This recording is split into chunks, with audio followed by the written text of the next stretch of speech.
position for the water well. Oh yeah, we're going to see JDS splash pad. Not Hawaii.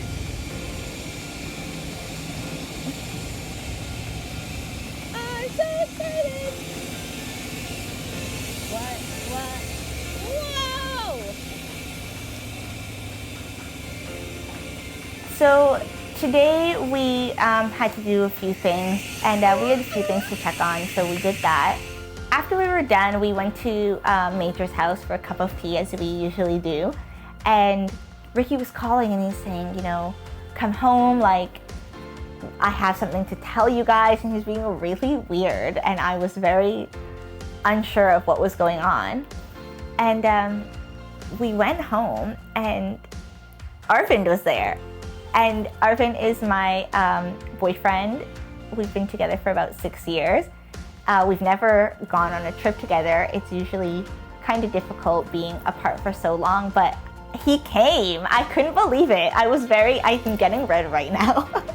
I was very surprised. I was kind of just sitting there stunned for like 45 minutes, and no one knew. I think my dad was kind of, you know, freaking out in the background too. He didn't know either. My mom didn't know. Ricky and Amrindra and Arvind kind of planned it all, you know, on their own. You guys didn't know? No, you didn't. How would we know? How would I? Only Ricky and Arvindra knew.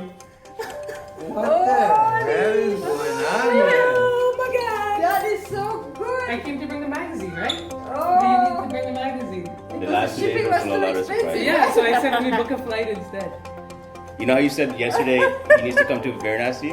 So I brought him over. I was already here yesterday. Well, I wasn't telling you, but. Oh, okay. And I just couldn't believe it. It was really exciting to have him there. I was excited to like show him everything, but it was hard to get over the initial shock. I know you told me that. Everything I said I was doing for the last little while is a lie. So the major knows. No, he's not a major. Well, maybe he kind of knows. I don't know if I'm ready. No, I only told him Rindra. I told the major that a friend was coming, and like it's a super surprise. You guys didn't know for real? No, nobody knew. That's why I was like secretive and weird the last 2 days. My parents were always like, no, tell Karen, tell the day. She's like, no, you can't. I'm like, nah, I'm gonna do surprise. Yo, I was stressed out when you were going to Lucknow. The last 2 days I was like, no, Mala, you should stay. Yeah, it was just crazy, especially because for the past 3 days he had been telling me, you know, oh, I can't talk, I'm out with my friends. But actually he was on a plane in India. I couldn't believe it. I still can't believe it. It seems surreal most of the time.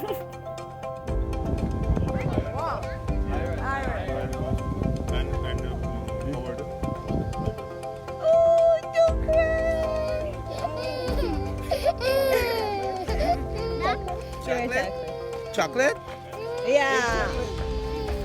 It's okay, bachi. Chocolate.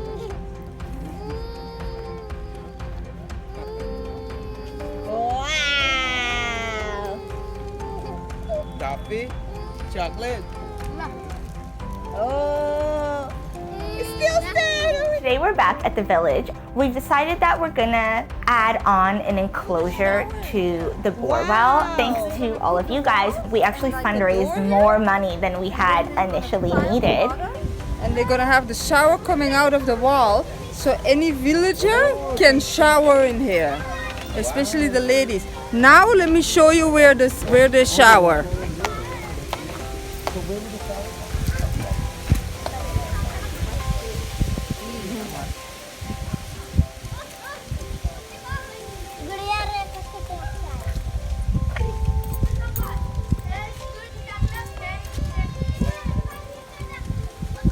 This is the bathroom now. They stand on this brick and they just bathe with a bucket. So in the middle of the whole village.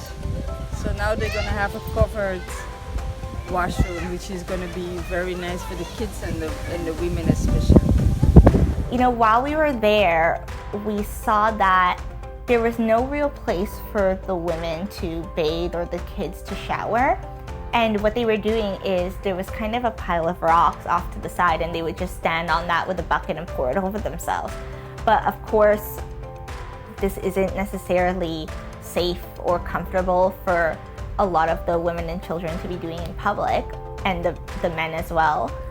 So what we decided and what we kind of came up with Anil's input as well, because he's always, having great ideas, is that we would create an enclosure so that people could enter the bore well and kind of pump water from there and shower in some sort of privacy, which was, I think, really beneficial to them. And today when we were there, we actually saw that a lot of them had kind of already started utilizing the water, and they were clean and their hair was washed and they seemed really happy.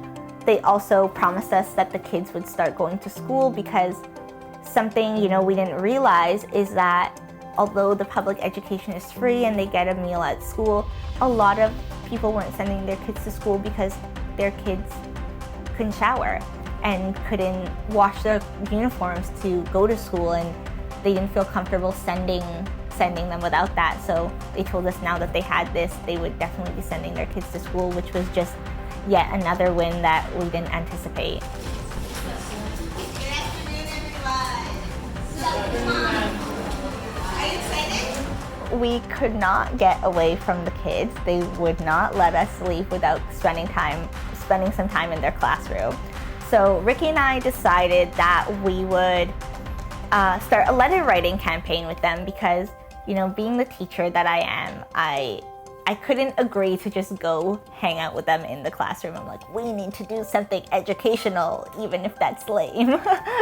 So Ricky and I decided to start a letter writing campaign, and it was really great because I knew that I was coming back to my third graders here in Toronto, and I thought it would be a really great experience for just all of the kids, both in Varanasi and Toronto, to get to kind of start this pen pal system. How do we start a letter? Does anyone have an idea? Don't be scared if it's wrong. We want to discuss this, right? We talked about what a letter looks like. We told them a little bit about the class and kind of who they would be writing to. And they had a lot of questions. They had a lot of questions about what Canada is like, what the schools in Canada are like, what the climate in Canada was like. So we kind of helped them write all those letters and stick in all those questions, and I took them back with me to give to my third graders when we came back to Canada. The day ended off really nicely. We ended up at a wedding with Major and his family, and it was so beautiful. I actually got to experience a few weddings on this trip, which was really nice, but everybody is so kind and so welcoming, and it's just really nice to be kind of out and not necessarily having your brain run through all of the things that you need to do or all of the things that you should have done or any mistakes that were made. And you kind of get to go socialize and experience something new, and it was a really, really beautiful, beautiful wedding.